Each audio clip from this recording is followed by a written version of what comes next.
Le doute, notre sauveur. Le doute est le père de la création, a écrit Galilée. La tolérance est la fille du doute, d'Éric Maria Remarque.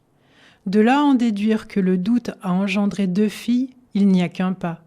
2 doux prénoms, tolérance et création. Alors dans la théorie des petits pas, cheminons ensemble pour faire connaissance avec ces 3-là. Le doute, en tant que père, nous protège. Mais de quoi, me direz-vous? Et vous aurez raison, tellement on nous a appris à nous en méfier sous couvert de début de faiblesse. Si, il nous protège. Il nous protège des certitudes et nous permet la remise en question. Sans cela, guette le danger de la cristallisation à certaines croyances, à la rigidité, à l'enrôlement et au fanatisme. Ces 2 filles, tolérance et création, sont porteuses d'ouverture, d'évolution et de transformation. Sachez que la graine de cette réflexion que je vous partage aujourd'hui a été plantée lors d'un échange ou débat avec l'une de mes propres filles, en pleine transformation elle-même. Et oui, en pleine adolescence, à 16 ans, elle est pétrie de certitudes, et Dieu merci, pleine de questionnements aussi.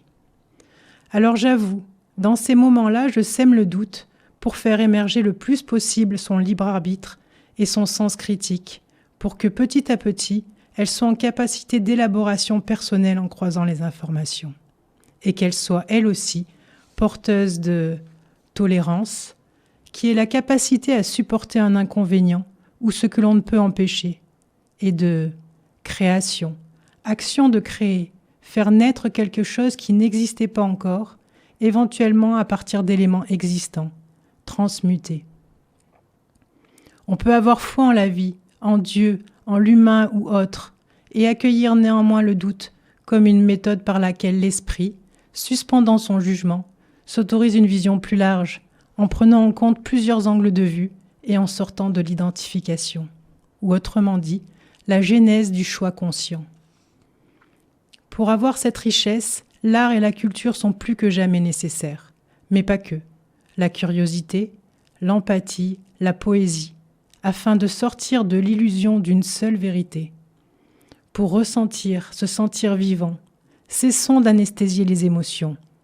Sortons de la peur de ressentir, d'éprouver, de mourir.